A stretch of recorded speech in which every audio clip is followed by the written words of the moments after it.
Captain Zexhai Velman felt his three hearts beating faster as warning lights flashed across the bridge of Harmony's edge. The peaceful research mission to study crystal formations in the Kepler Tedbler had turned into a nightmare in mere minutes. Through the main viewing screen, he could see the dark shapes of Korthok raider ships closing in like hungry predators. Captain Holbreach on Deck 7 called out Science Officer Kalara from her station. Her normally calm voice carried a tremor of fear. Life support is failing in sections 12 through 15. The Velothi were not warriors. Their species had evolved on a gentle world where the biggest dangers were seasonal storms and the occasional territorial dispute between plant colonies. They had never needed to develop weapons or aggressive tactics. Their contribution to galactic civilization came through science, diplomacy, and their remarkable ability to grow food in impossible conditions. "How long until complete system failure?" Velman asked, trying to keep his voice steady for his crew. 2 hours, maybe less, Kalara replied, her long fingers dancing over her control panel. "The Korthok weapons have damaged our main power core. We cannot repair it with the tools we have." Another blast shook the ship. Through the viewing screen, Velman could see more raider ships emerging from behind the nearby asteroids. The Korthok had set a perfect trap. They had waited until the research vessel was deep in the nebula, far from any help, before attacking. "Sir, incoming transmission from the lead Korthok vessel," announced Communications Officer Telwyn. "Put it on screen," Velman ordered. The image that appeared made several crew members step back in fear. War Chief Gregtul's scarred face filled the screen, his yellow eyes gleaming with cruel satisfaction. The Korthok leader's species looked like a cross between a lizard and a bear, with sharp teeth and claws that could tear through metal. Velothi ship growled and heavily accented. "Galactic Standard. You will surrender your vessel and all research data. Your crew will be taken as slaves. Resist, and we will destroy you slowly." Velman straightened his shoulders. "We are a peaceful research vessel. We have nothing of military value. Please, let us go." Gregtul laughed, a sound like grinding stones. "Your botanical research will bring good prices on the black market. And Valathi slaves are known for their gentle nature. It's very popular with certain buyers." The transmission cut off. Captain Kalara said urgently, "I am detecting more ships approaching, at least 15 raiders total." Velman closed his eyes. For a moment, the ship carried 43 crew members, all scientists and researchers. They had no weapons beyond basic defensive shields, and those were already failing. In the distance, he could see the Korthok ships forming an attack formation. "Kalara, prepare the long-range distress beacon," he ordered. "Send it on all frequencies." "Maximum power?" "Sir, that will drain our remaining energy reserves," she warned. "Do it anyway. Maybe someone will hear us." The young science officer worked quickly at her station. The Velothi distress call was simple but desperate. Using basic mathematical sequences and pictographic symbols that any spacefaring civilization would understand, the message explained their situation. Peaceful research vessel under attack by raiders, life support failing, requesting immediate assistance from any friendly ships in the area. The beacon fired into space, carrying the message in all directions across the galaxy. Kalara had programmed it to repeat every 30 seconds until their power died completely.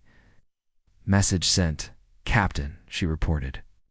"But sir, the nearest Galactic Council ships are at least 4 days away. Even if they receive our signal and decide to help, we will be long dead." Velman nodded sadly. The Galactic Council was famous for its slow decision-making process. They would spend days debating whether it was safe to send ships into Kortho-controlled space. By then, Harmony's edge would be empty wreckage floating in the nebula, far across the galaxy. On a small monitoring station, orbiting Saturn's moon, Titan, Lieutenant Ben Parker, was finishing what he thought would be another boring night shift. The young communications officer had been listening to routine chatter from cargo, ships and mining operations for 12 hours straight. His coffee had gone cold hours ago, and he was looking forward to going off duty. Then his equipment detected something unusual. "What the hell?" Ben muttered, adjusting his headset. The signal was unlike anything in Earth's databases.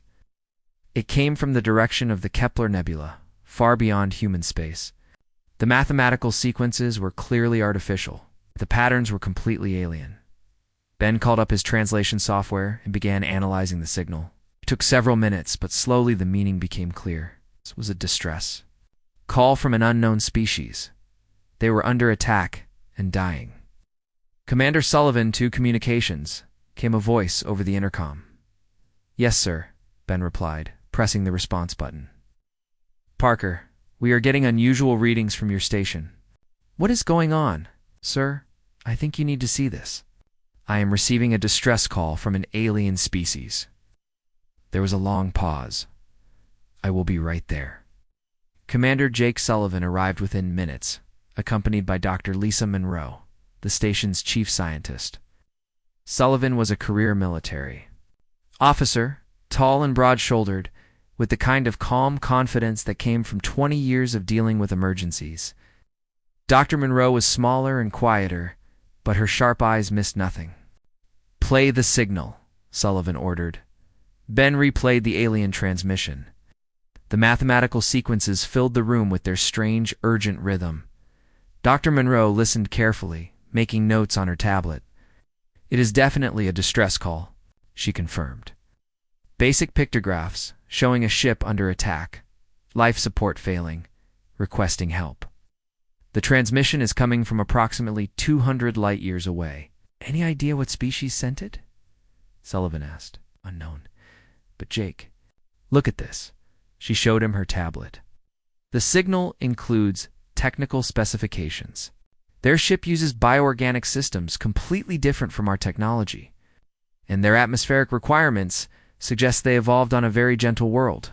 Low gravity, mild climate, probably herbivorous. Sullivan studied the data. "How long would it take us to reach them? With the Liberty's dawn? It's about 18 hours if we push the engines hard." "Sir," Ben interrupted, "I am receiving automated responses from other civilizations. It looks like several species received the distress call." "What are they saying?" Sullivan asked. Ben's face fell as he read the translated messages. "They are all declining to help. Something about Cortha-controlled space being too dangerous. They suggest the distressed ship try to escape on their own." Dr. Monroe shook her head. "From the technical data, their ship is badly damaged. They cannot escape." Sullivan was quiet for a long moment, staring at the star charts on the main screen. Finally, he turned to Dr. Monroe. "Doctor, what do you think? Are they worth saving? They are clearly a peaceful species. Scientists, probably. If they die, the galaxy loses their knowledge and culture forever. And the risks?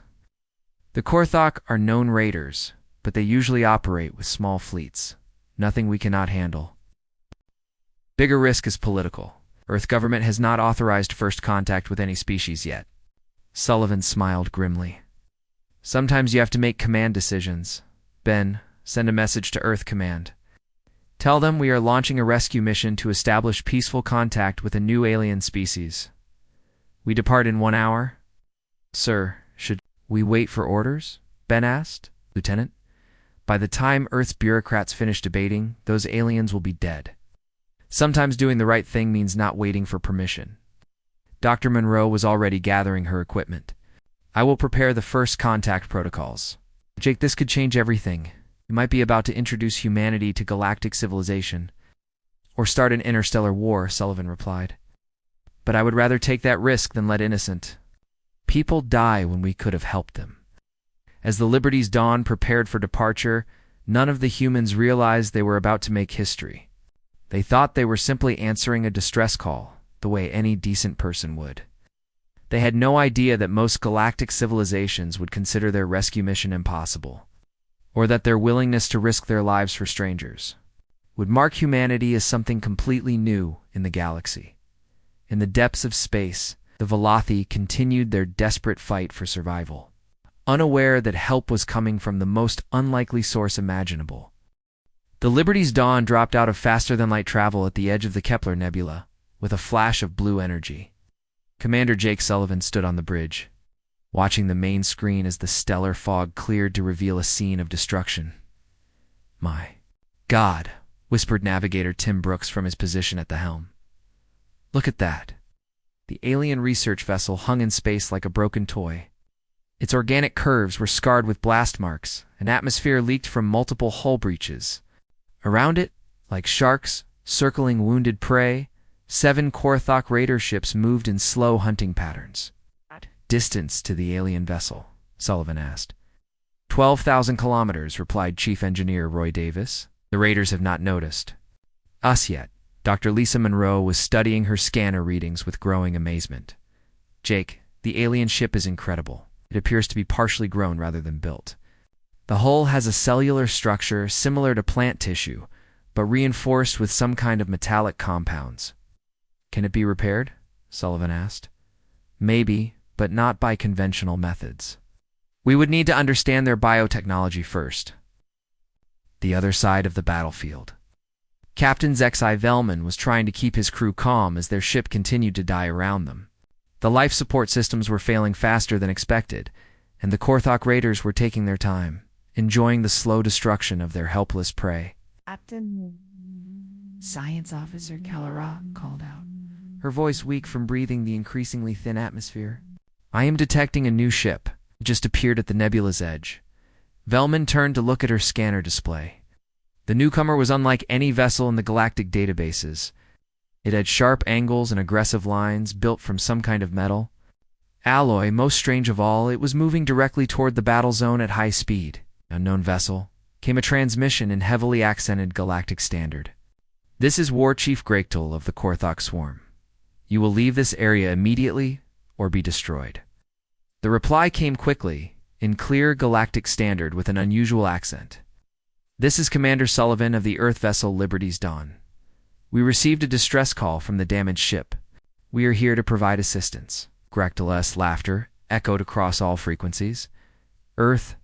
Never heard of it. Turn around now, alien, or join the Velothi in death. Negative. We do not abandon people in need. Sullivan turned to his tactical. Officer Sergeant Amy Collins. The tough Marine was studying her weapons displays with professional interest. Amy, what do you think of their ships? Heavily armed but slow-moving, she replied.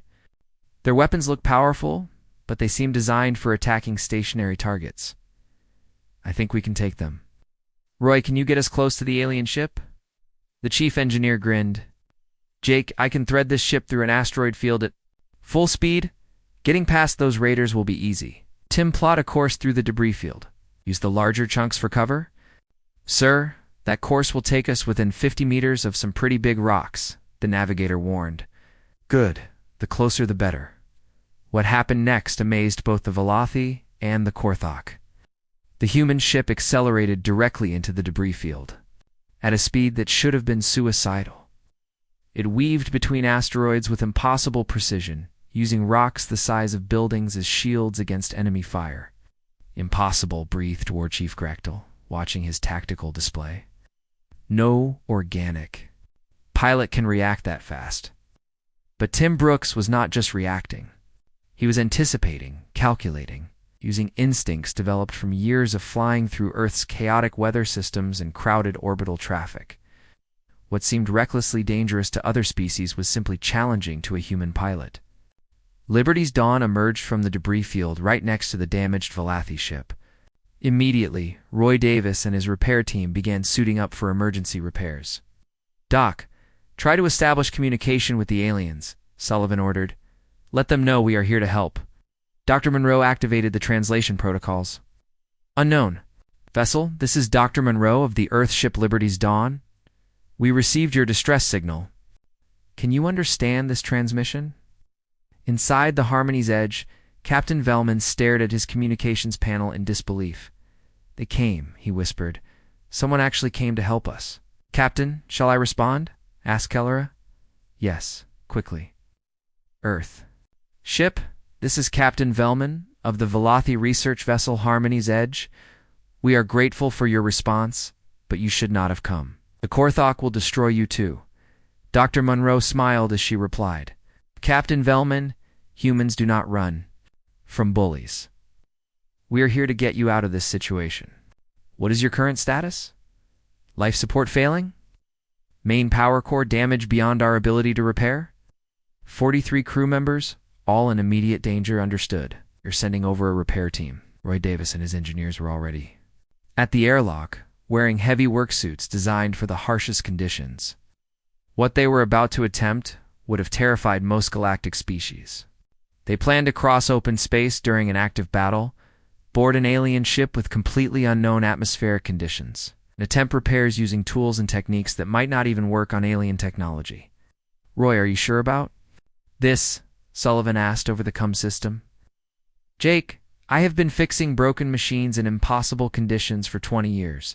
This is just another day at the office. The repair team launched from the Liberty's Dawn in small work pods, flying directly toward the alien ship, while Korthok weapons fire lit up the space around them.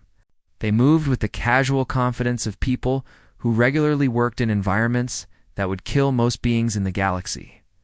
Captain Velman watched through his ship's sensors as the human repair team approached. They are flying through weapons. Fire, as if it means nothing, he told Kalara in amazement. Sir, our atmospheric analysis shows their environmental suits are designed for extremely harsh conditions. Temperature ranges that would kill most species. Radiation levels that would be lethal. Atmospheric pressures that would crush our bodies. What kind of world do they come from? Before Kalara could answer, the human repair team reached their ship. Roy Davis and his engineers began cutting through the damaged hull sections with tools that worked faster and more efficiently than anything in Velothi technology. Harmony's Edge, this is Engineer Davis, came a voice over the comm. We are beginning emergency repairs to your life support system. Can you provide us with technical specifications? Mr. Davis, our technology is bioorganic. May not be compatible with your repair methods. Ma'am, I have fixed everything from solar collectors to underwater mining equipment. I'm sure we can figure this out. What Roy found inside the alien ship amazed him.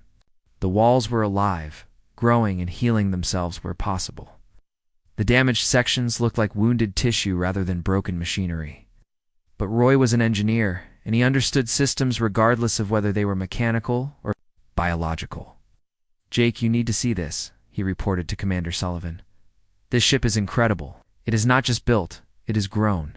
The hull can repair minor damage automatically, and the life support system processes atmosphere using living plants. Can you fix it? Give me an hour. I think I can jury-rig a hybrid system using our power cells and their biological components.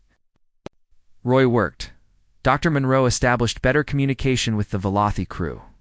She learned that they were scientists studying crystal formations, that their species was peaceful and had never developed military technology, and that they were amazed anyone had answered their distress call.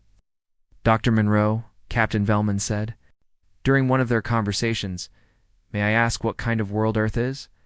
Your people seem very capable in dangerous situations." Dr. Monroe thought about how to explain Earth's harsh conditions to beings who had evolved in paradise. Captain, Earth is what we call a high-gravity world with an active geology. We have extreme weather, dangerous wildlife, and an atmosphere that would be toxic to many species. Most galactic civilizations would probably classify it as uninhabitable. Was a long silence from the alien ship. Finally, Velman replied, "You come from a death world, and yet you risk your lives to save strangers? That is what people do," Dr. Monroe said simply.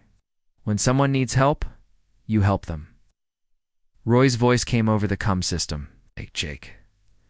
I've got their life support stabilized and their power core patched. It is not pretty, but it will hold long enough to get them to safety." "Outstanding work, Roy. Everyone back to the ship. Still need to deal with the raiders." As the repair team returned to the Liberty's Dawn, War Chief Gractal was becoming increasingly frustrated. His ships had been firing at the human vessel for over an hour, but the strange ship kept moving in unpredictable patterns. Using the disabled alien ship and debris field for cover, these Earth beings fight like mad creatures, he growled to his tactical officer. They show no fear of death. "Sir, should we call for reinforcements?" Gractal's pride would not allow retreat from a single enemy ship. "No, we will destroy them. Ourselves. All ships, concentrate fire on the Earth's vessel. Ignore the Velothi ship for now." Commander Sullivan watched as all 7 raider ships turned toward his vessel. "Amy, looks like we have their full attention." Sergeant Collins checked. "Her weapons systems." "Sir, Request permission to show these raiders what happens when you threaten innocent people. War Chief Galactic paced the bridge of his flagship like a caged animal. His yellow eyes burned with rage as he studied the battle reports from the encounter with the Earthship. 3 vessels destroyed, 2 more badly damaged, and his entire raiding fleet forced to retreat by a single unknown ship. It was humiliating. How is this possible? He snarled at his tactical officer. Our ships are larger, our weapons more powerful. We outnumbered them 7-1. The frightened officer consulted his datapad with shaking claws. Sir, the Earthship moved unlike anything in our databases. Their pilot reacted faster than our targeting computers could track, and their weapons. They seemed to know exactly where to hit us for maximum damage. Galactic slammed his fist on the command console. Find out everything you can about this Earth species. I want to know their weaknesses, their fears, their limits. No single ship should be able to defeat a Korthok battle group. Sir, I have been monitoring galactic communications. The rescue of the Valathi ship is being discussed across multiple networks. Most species seem surprised that anyone answered the distress call. Why? Our territory is considered too dangerous. Most civilized species avoid areas where Korthok ships operate.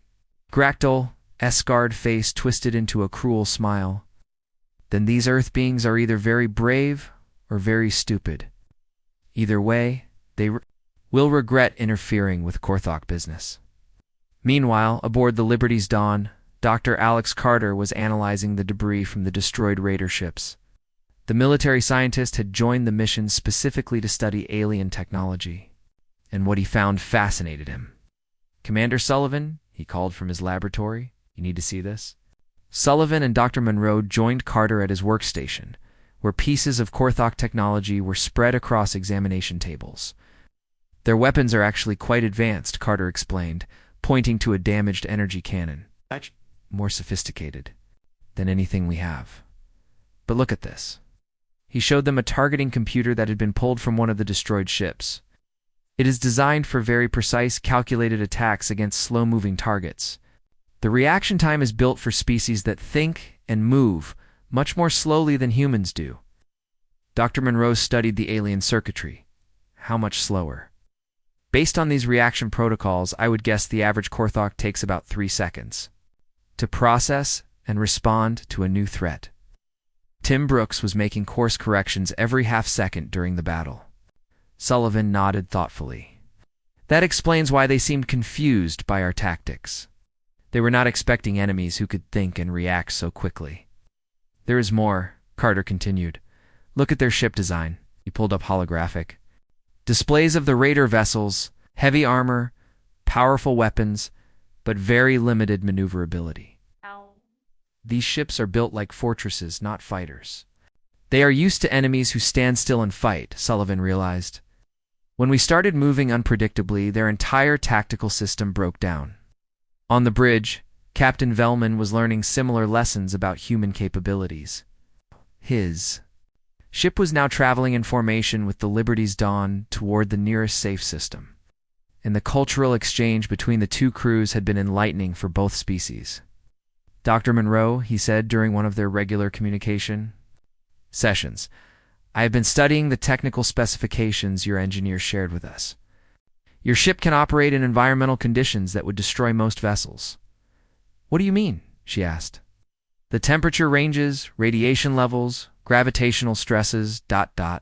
Captain, your ship is designed to fly through solar coronas, land on high-gravity worlds, and operate in radiation fields that would kill most organic life. What kind of emergencies do you normally face? Dr. Monroe thought about how to explain Earth's volatile nature to someone from a peaceful world.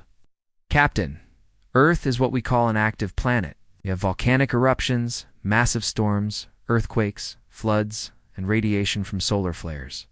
Our ships need to be able to handle all of these conditions just for routine operations, and your people, they can survive in such conditions. With proper equipment, yes. Human beings are very adaptable. We've lived in deserts, frozen wastelands, underwater cities, and orbital stations. Dangerous conditions are just part of life for us. There was a long pause before Velman replied. Dr. Monroe, in Velothi culture. We have a saying, the strongest tree grows in the harshest wind. I think I am beginning to understand what kind of tree humanity is. Their conversation was interrupted by an urgent transmission from Navigation Officer Tim Brooks. Commander, we have a problem. Long-range sensors are detecting a massive fleet approaching our position. Sullivan hurried to the bridge. How many ships? At least 30 vessels, sir. All Korthok design. They are coming in fast. Dr. Carter looked up from his analysis station. Based on what I have learned about their technology, 30 ships represents a major fleet deployment. This is not just revenge for the earlier battle. They're treating us as a serious military threat. Captain Velman's voice came over the communication system, filled with worry. Commander Sullivan, you must abandon us and save yourselves. This fleet is too large for any single ship to face. Captain, we do not abandon friends, Sullivan replied firmly. Besides, running away just means they will catch us separately. We are stronger together. But how can we fight so many ships? Sullivan looked at his crew. Roy Davis was all ready. At his engineering station, preparing the ship's systems for combat, Amy Collins was checking weapons and deploying her Marine squads. Tim Brooks was calculating defensive positions using the nearby asteroid field. Dr. Carter was studying Korthok tactical data, looking for weaknesses. Captain Velman, your people are scientists, right? You understand how things work? Yes, of course. Then help us understand our enemies. What do you know about Korthok psychology, their culture, their way of thinking? Science Officer Kelleran spoke up from the Velothi ship. The Korthok are from a dying star system. Their worlds are becoming uninhabitable as their sun grows unstable. They have turned to raiding because they believe conquest is their only path to survival. They are driven by desperation, Captain Velman added. They see every interaction as either domination or death. There is no middle ground in their thinking. Dr. Monroe felt a spark of understanding. Jake, what if their aggression is not natural behavior but a response to their situation? If their home system is dying, they might be raiding because they think it is their only option. You think we can negotiate with them? Maybe. But first we need to survive their attack. The Korthok fleet dropped out of faster-than-light travel in a massive formation designed to overwhelm any opposition. War Chief Gractal stood on his flagship's bridge, confident that superior numbers would finally crush the troublesome Earth. Ship, all vessels, attack Formation 7, he commanded. Surround the enemy ships and destroy them slowly. I want to study their wreckage. What Gractal did not understand was that humans had been fighting against impossible odds for their entire evolutionary history. From cave dwellers facing larger predators to modern soldiers holding positions against superior forces, humanity had learned that victory often came not from superior strength, but from superior thinking. Tim, take us into that dense asteroid cluster, Sullivan ordered. Amy, prepare for hit-and-run tactics. Roy, I need maximum power to engines and weapons. Jake, Dr. Carter called out, I have an idea. The Korthok ships are designed to work together in formation. Their communication systems are heavily networked. If we could disrupt their coordination. Do it. Pilot Sarah Kim launched from the Liberty's Dawn and her fighter, leading a small squadron into the asteroid field. What followed was unlike anything the Korthok had ever experienced. The human fighters moved through the dense rock field like they were dancing. Using the asteroids not as obstacles but as weapons and shields, Sarah led her squadron on a daring attack run that took them directly through the corona of a nearby star. The intense radiation and heat would have killed most organic pilots instantly, but the human fighters had been designed for exactly these kinds of extreme conditions. This is impossible, breathed Gractal as he watched the tactical display. They are flying through solar plasma. Nothing can survive those conditions. Tactical officer was equally amazed. Sir, their fighters are operating in temperatures that would melt our hull armor. How are their pilots still alive? They are not like us, Gractal realized with growing unease. These Earth beings are something new. The human fighters emerged. From the solar corona behind the Korthok fleet, striking at their communication arrays before disappearing back into the asteroid field. Suddenly, the raider ships found themselves unable to coordinate their attacks effectively. Dr. Carter's disruption program worked perfectly. Korthok ships designed to fight as a unified fleet became confused and disorganized when their networking systems failed. They began firing at shadows, colliding with each other, and falling into the tactical traps that Tim Brooks had prepared using the asteroid field. All ships fall back to defensive positions, Gracto ordered. But his commands were lost in the communication chaos. Commander Sullivan watched as the superior enemy fleet fell into disorder. The news of humanity's first contact spread across the galaxy like wildfire.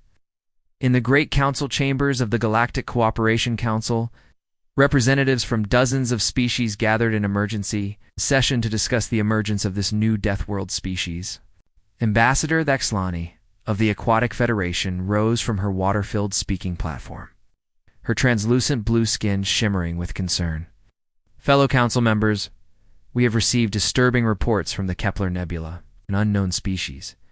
Calling themselves humans has engaged in military action against the Korthok swarm. A ripple of worried sounds passed through the chamber. The Korthok were known throughout the galaxy as vicious raiders, but they were also recognized as a powerful military force.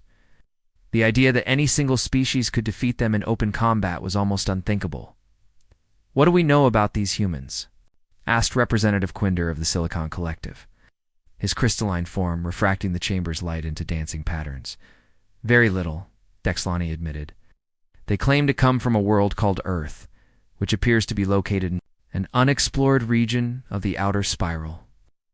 Initial analysis suggests their planet would be classified as extremely hazardous to most known life forms." "A Deathworld species," murmured Elder Korthvin of the Peaceful Synthesis Alliance. "Such beings are theoretical only. Most xenobiologists believe that intelligent life cannot evolve on worlds with extreme environmental conditions." "Apparently they were wrong," said Dexlani grimly. "These humans not only survived their hostile world, they have developed technology and tactics that allowed them to defeat a Korthok fleet 30 ships strong." Meanwhile, aboard the USV Endurance, Captain Helen Ross was leading a small fleet of Earth ships toward the Kepler Nebula. The veteran officer had been chosen to establish formal diplomatic contact with the Valathi and assess the situation with the Korthok prisoners. "Captain," called out Engineer Marcus Lee from his station, "I am still having trouble believing the reports from the Liberty's Dawn, Commander. Sullivan claims they captured an entire enemy fleet with minimal casualties on both sides."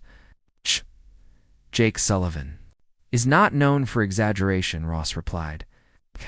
"If he says they did it, they did it. The question is, what we do next." Dr. Paul Green, the mission xenopsychologist, looked up from his research files. "Captain, I have been studying the initial contact reports. The psychological profiles of both alien species are fascinating. The Valathi appear to be genuinely peaceful, almost pacifist in nature. The Korthak, on the other hand, show signs of cultural trauma." "What kind of trauma?" "Their home system is dying. From what we can determine, they have been facing extinction for several generations. Their aggressive behavior might be a desperate response to impossible circumstances rather than inherent evil." Captain Ross considered this. "Are you suggesting we try to help them?"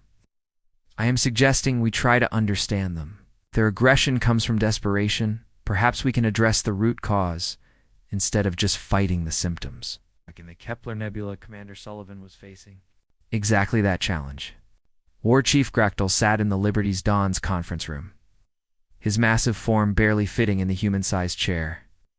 The Korthok leader's yellow eyes studied the humans with a mixture of fear and curiosity. "Your warriors fight like demons," Gractal said in his heavily accented galactic standard. "But they show mercy to defeated enemies. This does not match any warrior culture in my experience." "We are not warriors by choice," Sullivan replied. "We fight when we must, but we prefer to solve problems through cooperation." "Cooperation." Gractal repeated the word as if it were foreign to him.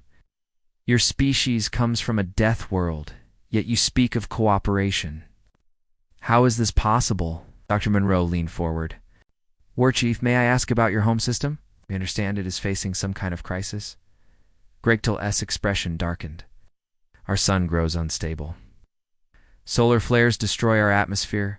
Radiation kills our crops. Temperatures rise beyond survival. Limits? My people face extinction within 50 years. Have you considered relocation? Sullivan asked. To where? Grakto laughed bitterly.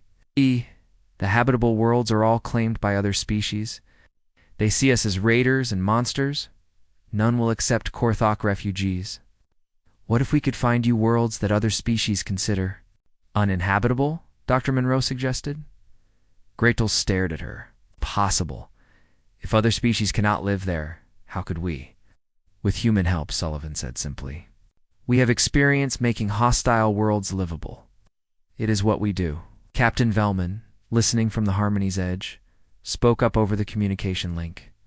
Commander Sullivan, are you suggesting that humans could help the Korthok establish colonies on dangerous worlds? Why not? What most species consider uninhabitable, we consider challenging frontier territory. With the right technology and techniques, almost any world can be made livable. Roy Davis joined the conversation from the engineering deck. I have been looking at the Korthok ship designs. Our biotechnology is actually quite impressive. We combine their biological systems with our environmental adaptation techniques. We could probably terraform worlds that no other species would even consider approaching. Graktel was silent for a long moment. When he finally spoke, his voice was uncertain. You would help us? After we attacked you and tried to enslave the Valathi? Everyone deserves a chance to survive, Sullivan said. The question is whether you are willing to give up raiding and work with us instead. My people know only war. We have been raiders for generations, and it is time to learn something new, Dr. Monroe said gently. Human history is full of warriors who became builders, raiders who became protectors. People can change when they have hope for a better future. The arrival of Captain Ross and the Endurance Fleet 3 days later marked the beginning of formal diplomatic relations between Earth and the Galactic community. Ow. The veteran captain brought with her advanced terraforming equipment Out. and a team of specialists in extreme environment colonization. Jake, she said during their first face-to-face meeting aboard the Liberty's Dawn, Earth Command is very interested in your unconventional diplomatic methods. Defeating an enemy fleet and then offering to help them relocate is not exactly standard military procedure. Sometimes standard procedure is not enough, Sullivan replied. These people are not evil, Helen. They are desperate. Desperate people do desperate things, but they can also be grateful allies if you give them hope. Engineer Marcus Lee was already working with Roy Davis and the Korthok engineers to design hybrid colony ships. Captain Ross, their biotechnology is incredible. It can grow structures that adapt to environmental changes automatically. Combined with our shielding and life support systems, we could build colonies that survive on worlds with extreme radiation, temperature variations, or atmospheric toxicity. Dr. Green was making equally impressive progress with the psychological aspects of the situation. Captain, I have been working with both the Valathi and Korthok leadership. The cultural exchange has been remarkable. The Valathi are teaching the Korthok about peaceful cooperation, while the Korthok are sharing survival techniques that could help other species facing environmental challenges. In the Galactic community, how are they reacting to all this? Mixed responses, Dr. Monroe reported. Some species are excited about the possibilities of human terraforming technology. Others are worried about what they call the death world factor. What does that mean? They are concerned that humans are too dangerous, too unpredictable. Our willingness to take risks that other species consider suicidal makes them nervous. Captain Velman, who had become something of an unofficial ambassador between the humans and the rest of the galaxy, offered his perspective during a diplomatic dinner aboard the Endurance. Captain Ross, I think many species misunderstand what humanity represents. They see your origins on a dangerous world and assume you must be dangerous yourselves. They do not understand that surviving such conditions has made you more compassionate, not less. How so? Ross asked. On gentle worlds like mine, we never learn to help each other through true hardship. When everything is easy, cooperation becomes a luxury rather than a necessity. But humans, you learn that survival depends on working together, on helping those in need, on never abandoning your people. Your harsh world made you the most civilized species I have ever encountered.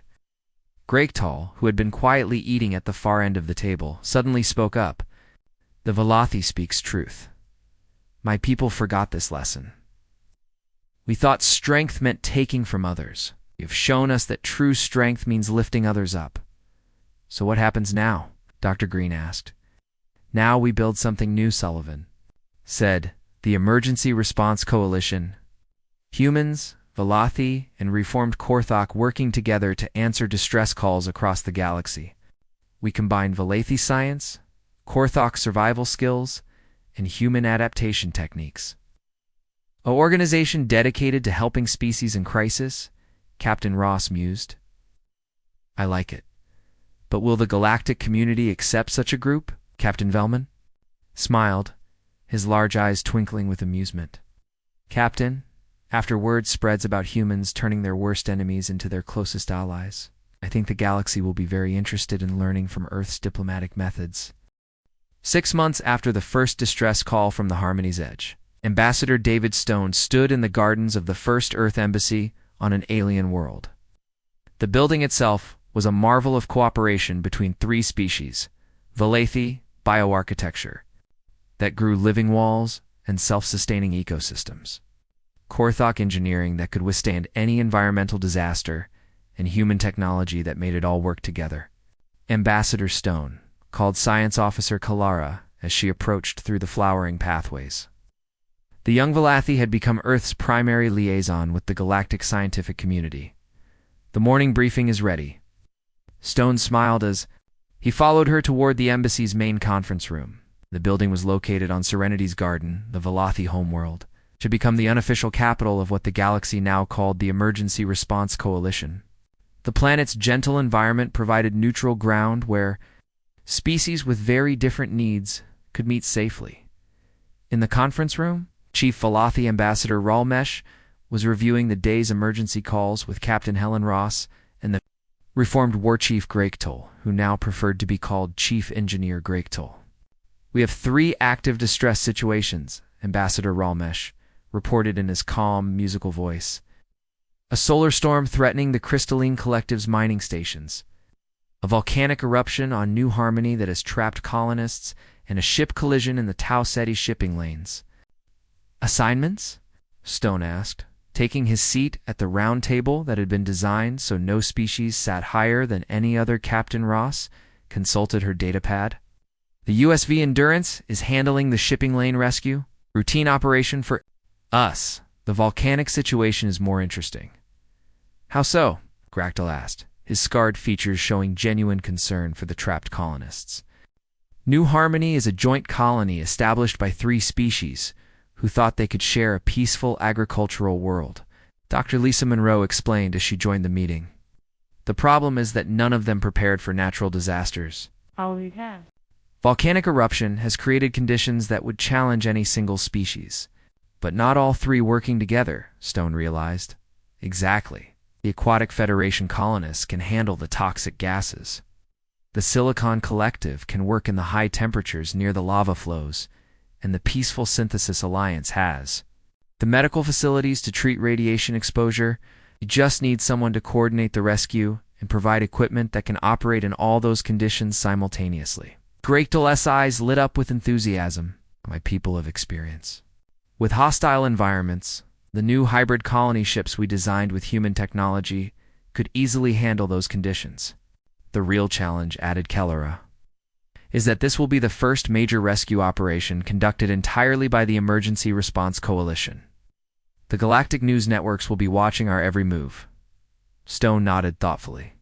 The coalition had grown rapidly from its humble beginnings as a cooperation between 3 unlikely allies. Dozens of species had requested membership after seeing the results of human-led terraforming projects. The Korthak relocation program had been so successful that former raiders were now teaching survival skills to peaceful species facing environmental challenges. Any word from Earth Command about the solar storm situation? Ross asked. Actually, yes, Stone replied with a slight smile. They are sending the USV Pioneer with a very interesting crew. Interesting how? Commander Jake Sullivan volunteered to lead the mission. Apparently, he has gotten bored with desk assignments and wants to return to fieldwork. Dr. Monroe laughed. Jake always did prefer action to paperwork. But a solar storm rescue? Even for humans, that seems extreme. The crystalline collectives. Mining stations are located in the corona of their home star, Stone explained. They harvest solar energy and rare elements that only form under extreme stellar conditions. The problem is that their stations are designed for normal solar activity, not the kind of massive flare storm that is currently happening. Greg Toll leaned forward with interest. How massive? Radiation levels that would kill most organic life. In minutes, temperatures that would melt conventional spacecraft, and electromagnetic interference that makes navigation impossible. In other words, Captain Ross said with a grin, perfect conditions for humans to show off. 3 days later. Commander Sullivan stood on the bridge of the USV Pioneer as it approached the Crystalline Collective's home system. The stellar storm was visible from millions of kilometers away, massive flares arcing from the star's surface, creating a deadly light show that was both beautiful and terrifying. Commander called out his navigation officer, Lieutenant Sarah Kim, who had transferred from fighter pilot to ship navigation. Oh. The crystalline stations are located right in the middle of that mess. How many beings are we talking about? Sullivan asked. Approximately 2,000 crystalline entities. They do not exactly have bodies the way we understand them, but they can be killed by extreme radiation or physical destruction. Dr. Alex? Carter, now the Pioneer's science officer, looked up from his sensor readings. Jake, this is going to be challenging even for us. The radiation levels are off our normal scales, and the electromagnetic interference will make communication nearly impossible once we get close. Any word from the entities themselves? We received one transmission before the interference became too strong. They said that their stations are failing and they cannot evacuate because their ships cannot handle the current stellar conditions. Sullivan studied the tactical display. The Crystalline Collective was one of the galaxy's most advanced technological civilizations, but their expertise lay in precision engineering and energy manipulation in extreme environments. Sarah, plot a course that takes us through the calmer areas between flare streams. Alex, prepare the radiation shielding for maximum output. Roy, he called to engineer Roy Davis, who had also requested transfer to the Pioneer. I need you to modify our hull plating to reflect as much energy as possible. Already working on it? Davis replied from the engine room. I have been designing heat-resistant modifications since we got this assignment. What followed was one of the most technically challenging rescue operations in galactic history. The Pioneer flew directly into the solar storm, using human engineering and piloting skills that seemed impossible to other species. The ship moved through streams of plasma that would have vaporized most vessels, navigating by instruments designed to function in the electromagnetic chaos of stellar flares. The crystalline entities watched in amazement as the human ship approached their failing stations. These beings existed as living patterns of energy within crystalline matrices, and they perceived reality very differently from biological species.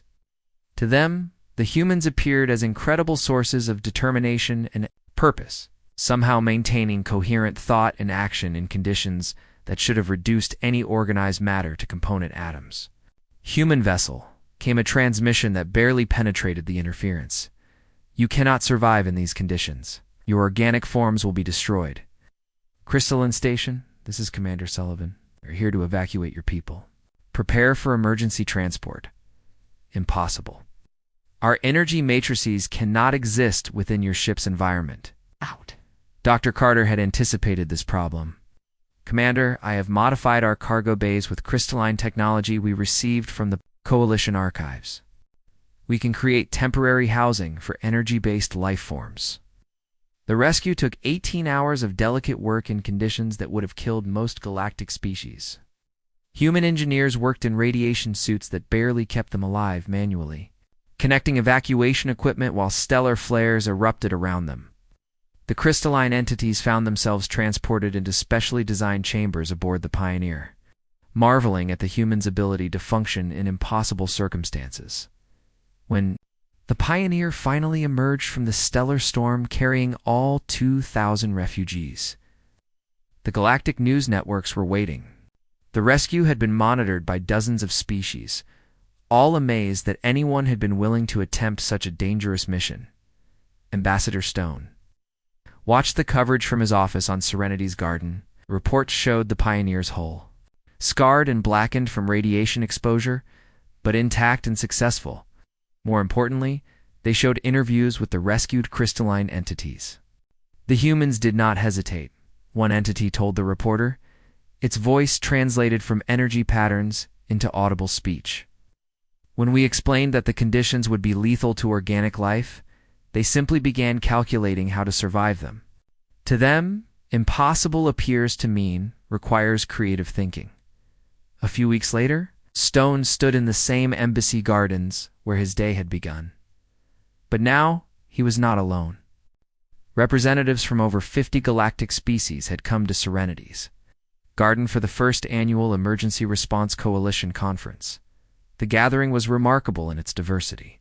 Aquatic beings in mobile tanks mingled with silicon-based entities and energy creatures housed in portable, crystalline matrices. The Korthok, once feared throughout the galaxy, were now teaching survival techniques to species facing environmental disasters. Captain Velman, now the Coalition's official coordinator, addressed the assembly from a platform that accommodated speakers of all types.